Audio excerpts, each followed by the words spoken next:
My wife, 47-year-old female, and I, 47-year-old male, have been together for 20 years, married for 18 years, 2 kids aged 10 and 13. We met in graduate school on the same path to successful careers. She was, still is, super talented, hilarious, and a total knockout beauty. When we met, she was with another guy. They were in a long-distance relationship. After a year of building our platonic friendship, I confessed that I had fallen hard for her, and eventually I wooed her away. We were engaged a year later.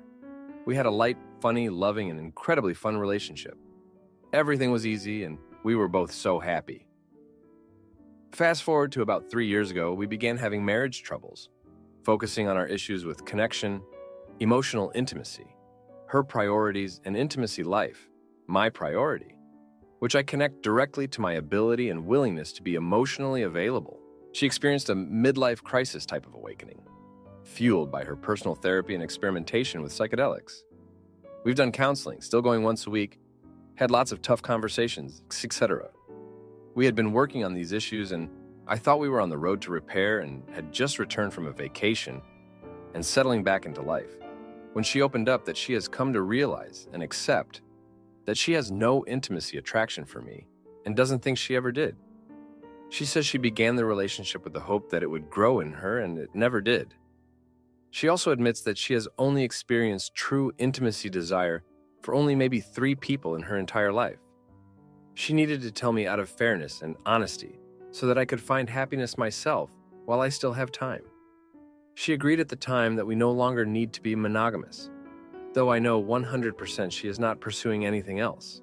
We just went through an exhausting move about a year ago, and we both love our new house, new community, etc. We have mutual friends and a new life here that is so promising for the long term, and we have a major project going on to renovate the property and build studios for us to pursue our hobbies. It's what I've always wanted, and her too. In fact, she intends on building a new career out of the studio space we are building. So it's kind of a business proposition too. This part of life is going so well. However, we have 2 kids who we both adore, and they are aware of the growing rift between us. They just went through a move and are settled with new friends, and they are finally doing really well. We both want to remain a family and focus energy and time on our cohesion together. Can I live in a platonic marriage? Frankly, this whole incident has crushed my libido, and I'm not even sure I will ever need intimacy again the way I used to. But intimacy has always been a huge part of my life and attention. I've put so much mental energy over the years into pursuing intimacy attention from women, including my wife. It's really insane and almost a curse when you think about it.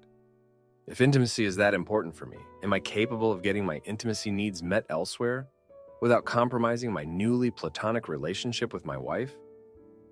I have always fallen hard in relationships, and intimacy has always led to emotional connection for me. I fear that if I get involved elsewhere, which my wife says she can condone, it will take a toll on my ability to continue to build my relationships at home. I want to prioritize my family. However, I am different now that I have a family and life of my own. I feel no desire or pressure to create a new life with someone else at the moment. Maybe I can find a partner who is equally okay in their own life and just wants to enjoy intimacy and go back to their own life. Finally, is there a chance she will change her mind? Am I a fool for holding out hope here? Who knows, but I keep getting some glimpses that she is conflicted and maybe could come around to a reawakening with me, and other glimpses that she is certain of her feelings. I'm completely confused. Her background? Her parents were immigrants, Eastern European. She grew up speaking another language, spoke English for the first time at 6. Her mom and dad divorced when she was 10. It was an ugly divorce, very dramatic. After that, she spent 1-2 years as a selective mute, only speaking to other kids and never to adults. I think she lost her trust in adults from this experience and still has major distrust of anything adult. Her mom is an undiagnosed paranoid schizophrenic, and my wife developed codependent tendencies by having to care for her mom, who was too emotionally unstable to do so herself. She was an artistic kid, but shied away from art and committed to science and engineering as acceptable careers to please others. She is really an artist at heart and is working to develop that new career, but has been sidetracked by kids, parents, etc., and has developed a bit of fear of getting back out there after being a stay-at-home mother. My background: my parents were together 44 years until my dad died 2 years ago. They stuck it out and were committed to the marriage and family. Not always 100% happy, and they could have found better partners elsewhere, but they made it work. My mom is emotionally tough, hard to access, tough love type. She comes from a very dry family of government workers. I'm pretty sure she had very tough postpartum depression after I was born. We lived in a rural area away from my parents' family, and my mom didn't know anyone. It was just her and I for months. I think this relates to me generally having a tough time with seeking female attention, needing validation from women throughout my life. I have a history of various types of rejection that have plagued me until I met my wife and we began our relationship. I am now a pretty high-achieving professional with a successful career, great hobbies, and friends. I lost 30 pounds about 4 years ago, and I'm in the best shape of my life. Generally, things are great for me, other than my marriage. This episode is a deep rejection and triggering a lot of old feelings for me. Our physical relationship: intimacy has always been a bit of a struggle to initiate, though early on it was fine. Generally, when the stars did align, the intimacy was great. She had only been with one other guy and was not super experienced. We never really talked about intimacy, but did have some non-verbal communication during intimacy that worked well enough. Eventually, we settled into a very predictable pattern of intimacy that was familiar and safe, but generally not exploratory. I always wanted to improve this part of our life, but could never get the communication going. She just wasn't interested in talking about intimacy. We had several dry spells through pregnancy, a spell living with her mother-in-law, and other distractions. Generally, I was the initiator. She would say that it takes her a lot to get in the mood. Our frequency had been falling for several years, and now it's fallen off the cliff. This is where it gets hard. She has hardly ever had an orgasm with me, maybe 3 times in 18 years. I know that orgasm is not a given for everyone, but I've been with other people and know what it feels like to please a woman. I've never really felt like I pleased her, and it started to become evident that there is a highly guarded inner shell to her that I cannot crack. She has a vibrator and does self-intimacy. Not sure how much. She says she has had a healthy and wonderful relationship with herself since she was 12. I mentioned that I noticed that she doesn't orgasm and that I want to help with that. When I go there, she gets unusually offended, saying that it's not my place to tell her if she is having pleasure or not. She says she is enjoying herself, and that should be enough for me. She also said she doesn't need to worry about orgasm with me, when she can just go orgasm alone. At one point when things were going well, and she said she had experienced a sexual awakening, I messed up and started pushing on the communication, asking for feedback, more dialogue. I told her I didn't feel like I satisfied her and that I had considered Viagra as a way to improve my longevity. She went ballistic when I told her that I was even considering this. Later in therapy, when this came up, she angrily defended her position, saying that the thought of me wanting to take a pill so I could have a rock-hard weenie for 4 hours was horrifying. I couldn't help but think that she didn't trust me to try something and still respect her boundaries, even if it was ultimately a misguided idea. She is drop-dead gorgeous and has always received a lot of attention from men. I think she has been objectified since age 12, and I think it has impacted how she is able to receive love from me. For years, my intimacy interest in her has unfortunately been a major turnoff for her, me pursuing or seeking touch around the house. She admits that she began withholding touch and non-sexual intimacy because she felt it would turn me on and lead to disappointment. She has mentioned other intimacy trauma in her teenage years, often downplaying it, and she recently alluded to another incident at a younger age that she can't tell if it actually happened or not. But again, she backs away from diving into it in any detail. She has only brought this up once in 20 years, but I think clearly there is more to this than I am able to access. Financially, I have been the sole breadwinner for 12 years, with a few small gigs for her and one job of hers that failed due to a crazy boss and Infection 19. It's been 95% me. Financial stress has taken a toll on us. She has always been the dreamer, and I end up resisting due to financial constraints. It sucks to always be the one saying no. She asked years ago to continue to stay home with the kids when they were young, and I agreed.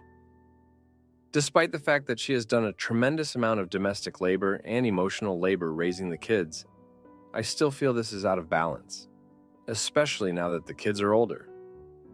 I had always expected more from her in terms of financial productivity. She quit the career that she was pursuing when we met and now has no career and significant loans.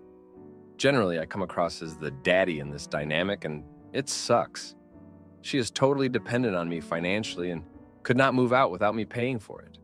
This may be a side issue, but it complicates how we move forward for sure. Overall, we've been through so much together. 2 kids, major house renovation, 2 parents dying, infection 19, moving, job drama, perimenopause, etc. The list is so long, and I always thought that the challenges of life were getting in the way of our intimate relationship. I totally understand how she might not be feeling attracted to me or anyone after a string of these challenges, including issues with my behavior, somewhat typical issues with disengagement, defensiveness, and workaholism that I have owned through thorough discussion with her and have made major improvements with. I am more than willing to commit to redefining our relationship and working to evolve as a man, a dad, and a partner. However, accepting that she has never had attraction to me is a tough pill to swallow, as well as accepting that we will no longer have an intimacy relationship. Clearly, I am making a case here that there is a lot more to the story than just a misalignment of attractions. I know I need to accept reality and I don't feel the need to blame anyone, but I am also curious to understand what others might think of this predicament. Thank you for reading. Now for a few comments before the update. Comment 1. Lack of intimacy attraction for 18 years and no infidelity? That's hard to believe. If I were in your shoes, I would consider getting a paternity test. Assuming she is genuinely asexual, it could potentially work as long as she meets your emotional needs. You'll need to involve her in selecting intimacy partners, similar to cuck-queen relationships. Comment 2. My friend, I would serve this woman with divorce papers so harshly that it would affect her ancestors. This is the most absurd thing I've read all day. How can someone realize this after 18 years? There are several reasons why you've wasted your life for so long, but it would take too long to explain. It seems like you've been raising a family with a friend rather than a life partner. Screw that. Now for the update. Thanks for sticking around for this update. So much has happened since the last post, and it's been interesting to say the least. Just when I thought things couldn't get more complicated, they did. The past 2 weeks have been interesting to say the least of emotions and unexpected turns. The studio project that my wife and I were both excited about hit a major snag. Turns out the contractor we hired had been cutting corners, and the work wasn't up to code. This meant redoing a significant portion of the construction, which would cost us more money and time. The financial strain was immediate, and the tension between us grew. Amid this chaos, my wife's ex from her long-distance relationship years ago reappeared. He moved into our community, and their paths crossed at a local event. The encounter was brief, but it stirred up old feelings for her.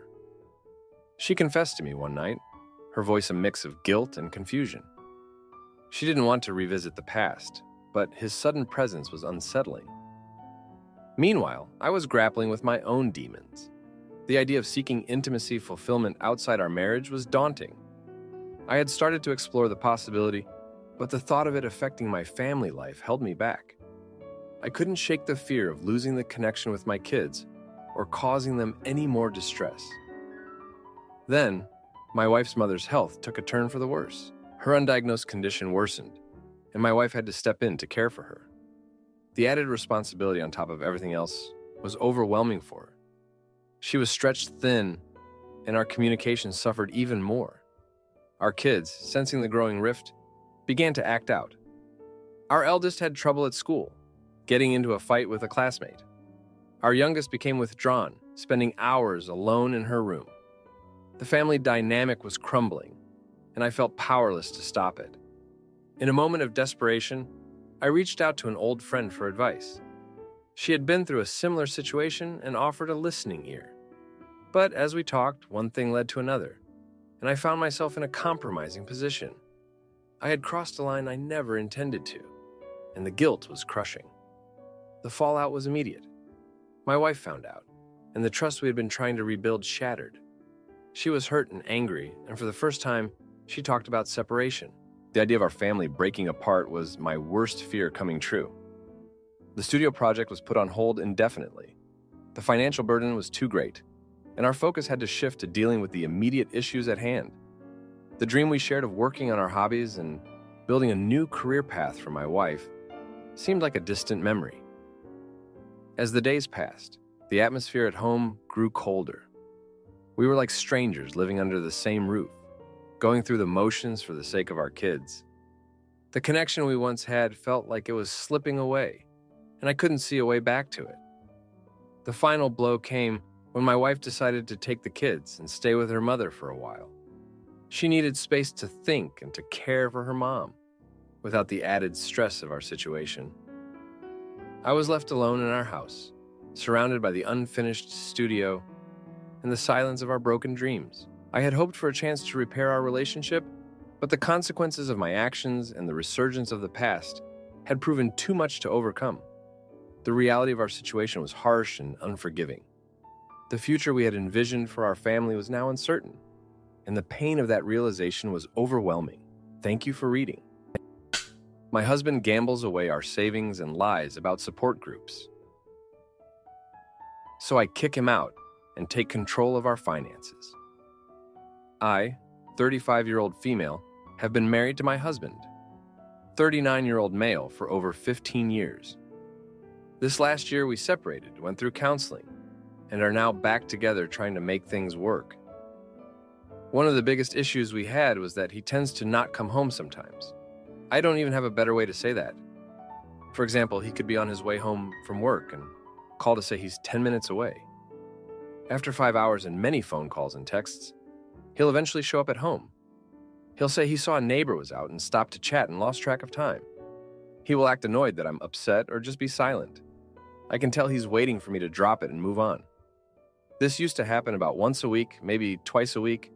Not always him stopping for a neighbor, but him just stopping somewhere and then not coming home until 2, 3 a.m. with no warning. Now we're moved back in, and the whole family is on Life 360. I don't really ever look at his location unless we have a kid who needs to run somewhere. And I check if he's nearby and could swing by to pick them up, or if I have to travel for work, and check to make sure the family is home safe for a school night. What I've noticed, though, is that he's not where he says he is a lot of the time. And I'm now wondering how often he was where he said before we had this app. Like, there were nights where it was very obvious he didn't come home. But I always figured he was at least at work during the day. His work is flexible, so he could be in different places. It's not always the same office every day. Which is why I sometimes check to see if he seems close enough to help with the pickup or practice, if I'm stuck in a meeting and can't.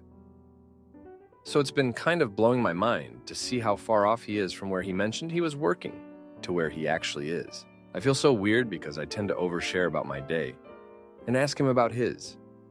He'll answer it was good and offer a few details.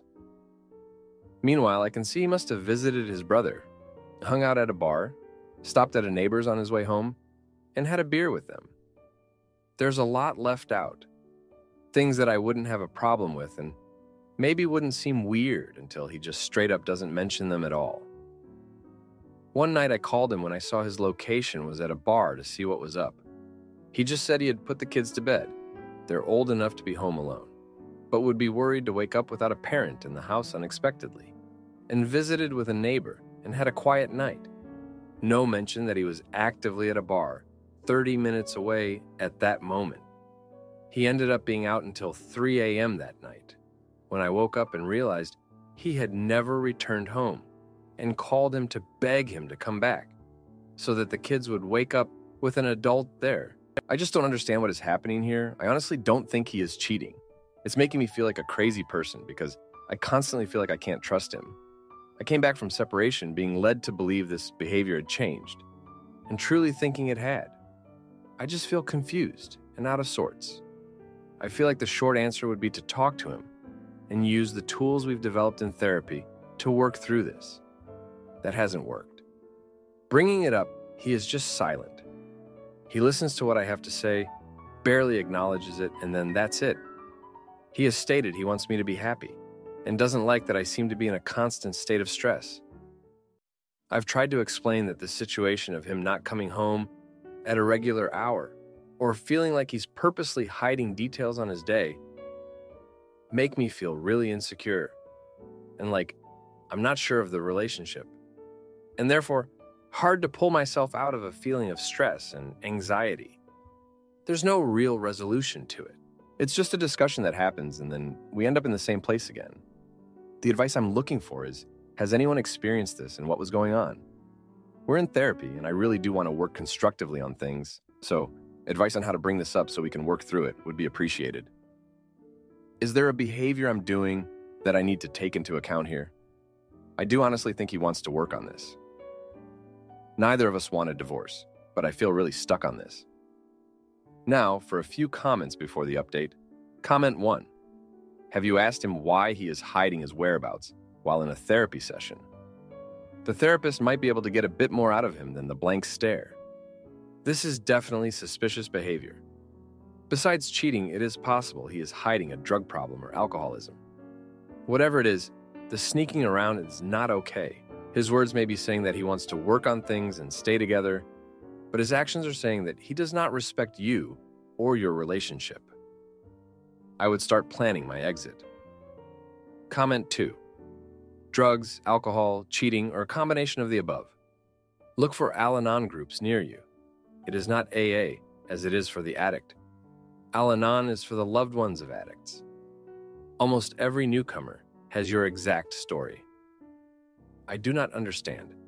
How can I make him be honest? You cannot. He is lying out of shame. He has to want to not be ashamed. You cannot fix him for him. He agreed to change and cannot deliver, and he is ashamed of that. Now, for the update. Thank you for joining me again. Just when I thought things were getting better, they took a turn for the worse. My husband, who I've been trying to rebuild trust with, did something that shook me to my core. He took our savings, money we'd been setting aside for our kids' college funds, and gambled it away. I found out when I got a call from the bank about suspicious activity. My heart sank. This wasn't the first time money had been an issue.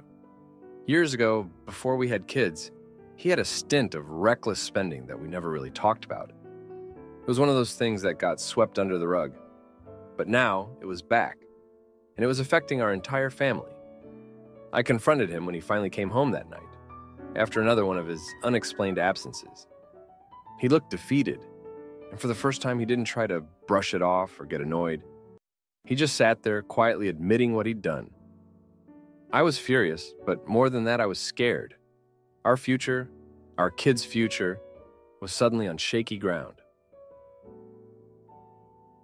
The next day I took a hard look at our finances. It was worse than I thought. Not only had he gambled away a significant portion of our savings, but there were debts I didn't know about. Credit cards maxed out, loans taken against his car. It was a mess. We had to act fast. I took control of our accounts, cut up the credit cards, and we started attending financial counseling together. It was humiliating for him, I could tell, but it was necessary. We were both committed to fixing this, to not letting it destroy our family. But the trust, that was another story. I started to question everything. His late nights, the unexplained absences, the lies about his whereabouts. Was it all connected to this gambling problem? I couldn't shake the feeling that there was more he wasn't telling me. Then, one evening, he didn't come home at all. I checked the Life 360 app, and his location was at a motel on the outskirts of town. My mind raced with possibilities, none of them good. I called, texted, but got no response. I didn't sleep a wink that night, worrying about what this meant for us. The next morning, he walked through the door, looking more ashamed than I'd ever seen him. He'd been at a gambling support group, he said, and afterward, he felt too ashamed to come home. He'd spent the night at the motel, alone, wrestling with his demons. I wanted to believe him, but the doubt was eating away at me. We were already in a fragile place, and this felt like too much. I needed space to think, to breathe. So, I did something I never thought I'd do. I asked him to leave. Not forever, just for a while. Just until we could figure out if there was a way forward from this. He agreed, with tears in his eyes, and packed a bag. Watching him drive away was one of the hardest things I've ever done. But it was necessary. For me, for the kids. For any chance of salvaging what was left of our marriage.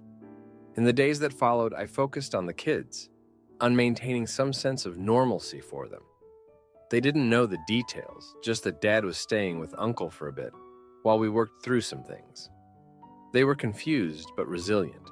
I spent my evenings after they went to bed going over our finances, talking to a therapist, trying to piece together a plan.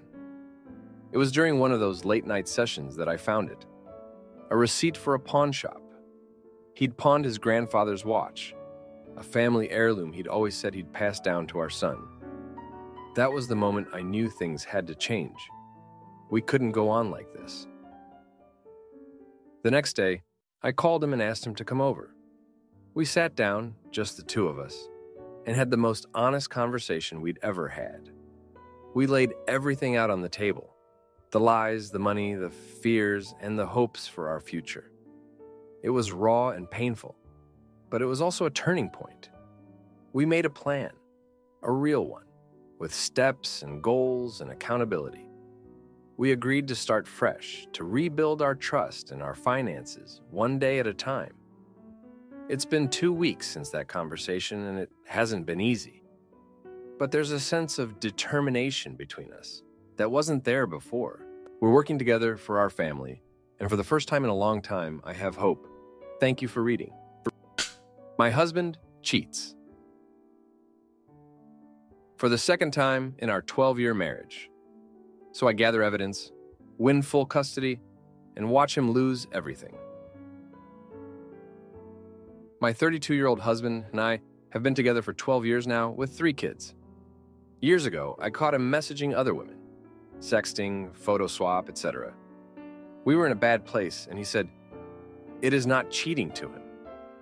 I disagreed, so he said he understood it was cheating to me, and it wouldn't happen again. I wanted things to be okay and believed him, so we worked through it, and I thought that would be it.